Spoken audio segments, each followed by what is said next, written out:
This is abundance, o 'di ba humabol pa. So this is abundance, this is money, guys. Parang sinasabi dito na yung money energy mo, it's safe and secure, okay? Safe ka sa kaperahan. For some of you, parang feeling ko, baka yung iba sa inyo guys, meron kayong chance na makapagsimula ng savings account kung wala pa kayong mga savings account.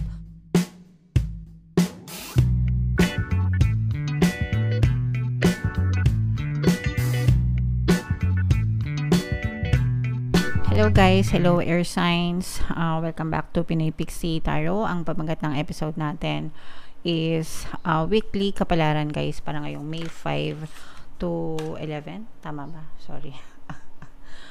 Yung May 5 to, wait lang, check ko. May 5 to 11. Yes, May 5 to 11 mga kapixie.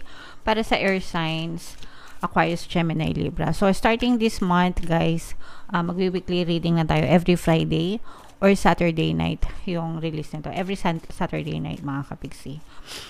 General reading lang, guys. Pwede mag-resonate, pwedeng hindi. Combination ng positive and negative energy. Unahin natin to guys. Tingnan natin yung message for you for this week, kung ano yung kailangan mong marinig kapixie. Share your voice, okay? Come out of the cave.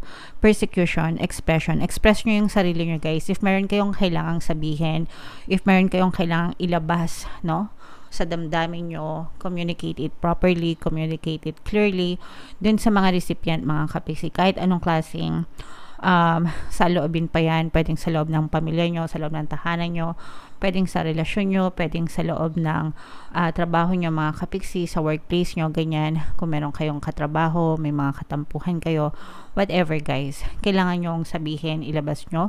Hindi yung nasa isip nyo lang, tapos i-assume nyo na naiintindihan ng recipient nyo yung iniisip nyo or yung gusto nyo mangyari, no? So, ibig sabihin, kailangan magkaroon ng magandang communication, guys. And for some of you, parang you are also being encouraged by your guides na lumabas kayo ng comfort zone. Kung meron pang pagkakataon, guys, huwag kayong matakot kasi nandito kayo sa side na to, tapos kung mapapansin nyo, malayo pa yung pwede nyong marating. Kumbaga, yung resources na-experience mo sa buhay, nandito lang sa loob ng kuweba. Hindi mo alam kung ano yung pwede mo pang ma-experience doon, kung ano pa yung pwedeng mangyari kung nandun ka na sa kabilang side, di ba? So, if meron kang lakas ng loob, guys, or if meron kang pagkakataon, get out of your comfort zone, try new things, experiment, mga kapixie, no? And then, kung ayaw mo, pwede ka naman bumalik. You have an option or meron kang choice na bumalik ulit sa pinanggalingan mo, di ba? Ang importante is na-try mo.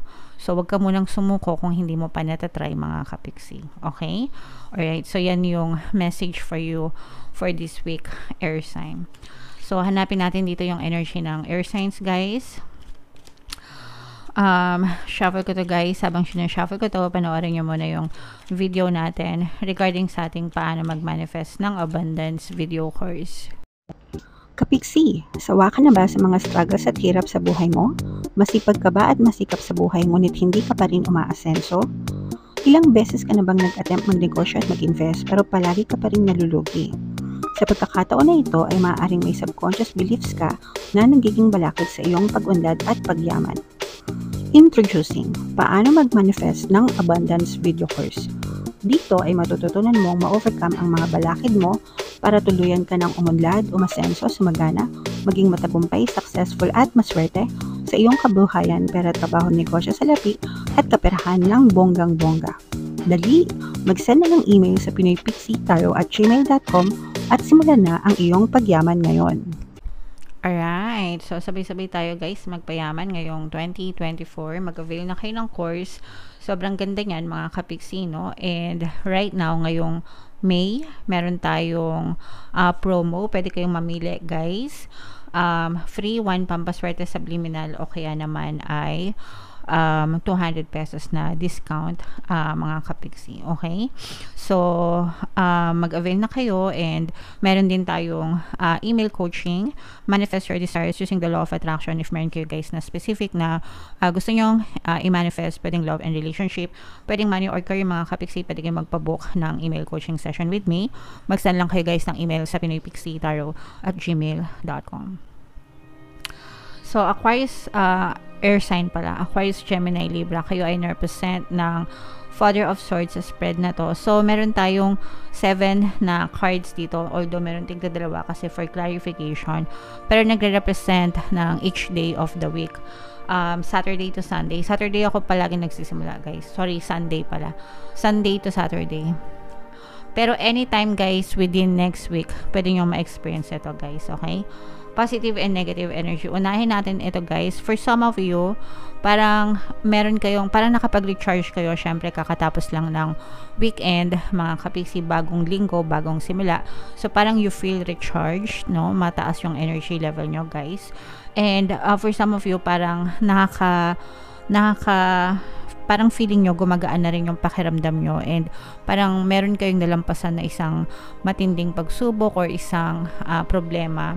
Parang nalampasan nyo yung, parang nakalusot kayo sa butas ng karayom. Okay?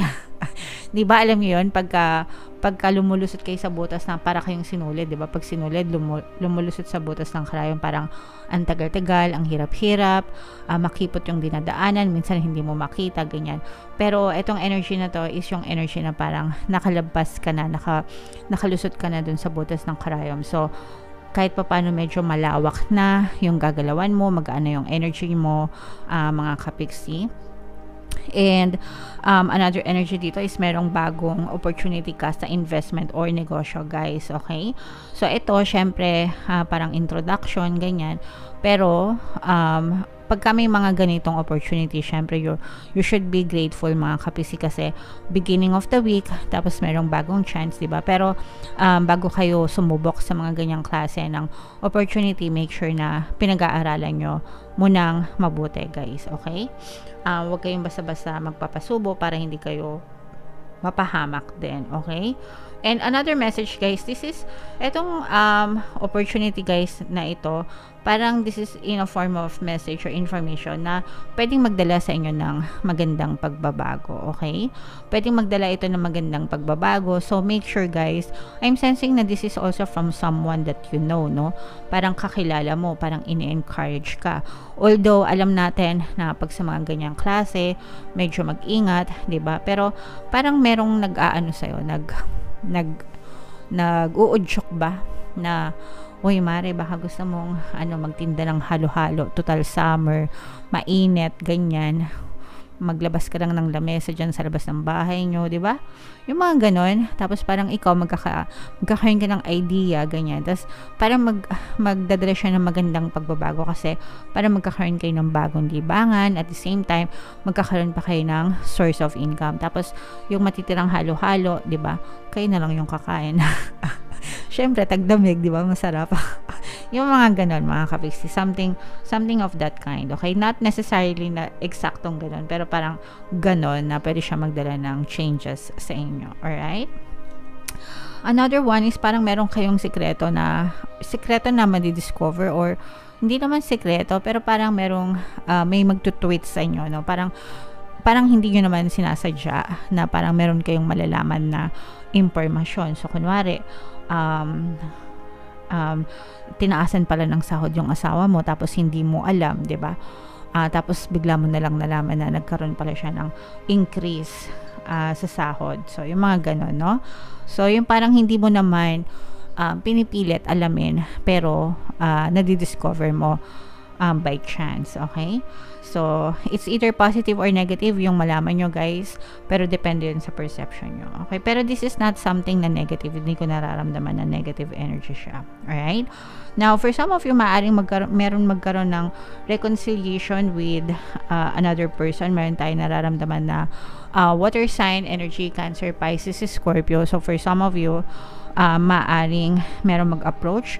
Parang feeling ko meron ding guys, parang may kipagkilala sa'yo, bagong kakilala, bagong friend, bagong colleague, ganyan, na parang, at saka parang simula ng bagong friendship with another person. So, syempre, pagka nadadagdagan yung mga friends nyo, i-welcome nyo lang sila sa buhay nyo, diba? So, yeah. And syempre, kung merong karagdagan sa sa friends list mo, meron ka ding nakakaaway. Okay, so kumbaga time to let go, no? Pero ito guys, parang meron kayong makakatampuhan for next week, mga kapiksi. I'm sensing na this is somebody na parang hindi mo na pagbigyan. Pwedeng humingi ng pabor sa'yo tapos hindi mo na pagbigyan. Tapos dun magsisimula yung conflict nyo, guys. So hindi naman natin kasalanan yun, syempre, no, kung wala talaga tayong maibibigay or kung hindi talaga natin kaya yung pabor na hinihingi ng ibang tao. It's okay to say no. Don't be guilty, mga kapiksi. Ang importante is wala kayong inaapakan na ibang tao, and you have to say it in a nice way na parang hindi rin sila masasaktan, mga kapiksi. And don't feel guilty kapag feeling nyo wala naman kayong kasalanan. Alright? And then, last but not the least, this is abundance. O, diba, humabol pa. So, this is abundance. This is money, guys. Parang sinasabi dito na yung money energy mo, it's safe and secure. Okay? Safe ka sa kaperahan. For some of you, parang feeling ko, baka yung iba sa inyo, guys, meron kayong chance na makapagsimula ng savings account kung wala pa kayong mga savings account. O kaya naman, kung kayo ay nagpipiggy bank, guys, baka puno na yung piggy bank nyo. Or kung kayo ay may passbook account, baka yung passbook nyo is, yung marami ng print. Di ba pagka ganun, kasi marami na kayong savings, parang papalitan na kayo ng bagong passbook. Sa mga may checkbook, mga kapiksi, no, bago na yung cheque starting this May. So, make sure na palitan nyo na yung mga checkbooks nyo. Order na kayo sa mga bangko nyo, mga kapiksi. Okay? Alright. So, yan yung ating weekly tarot reading for next week, guys. Comment down below. Hindi lahat magre-resonate. Kung ano lang yung naka-resonate, guys, take that message. And kung ano yung mga very positive energies, ito, i-mind nyo to, guys. Mind abundance of money, mind kaperahan, ito, mind recovery, diba? Kasi nakalabas na kayo sa butas ng karayom. So, i-mind nyo yan. Tapos, itong mga new opportunities sa business and investment, mga kapiksi, itong mga discoveries na to, at saka itong bagong friend or acquaintance, ganyan, i-welcome nyo sila sa buhay nyo. So, i-mind nyo yan lahat, guys, sa comment section para maramdaman nyo siya, yung energy, guys. Okay? Comment down below, guys, kung ano dito yung naka-resonate kayo. Ito yung ating mga pampaswerte subliminals. Pakinggan nyo para talagang umasenso kayo, guys. And ito naman yung ating success stories ng paano mag-manifest ng abundance video course. Click here to subscribe and click here to join our membership program. Thank you for liking, sharing, and subscribing, and see you again next time. I love you all, guys. Have a nice day. Bye-bye.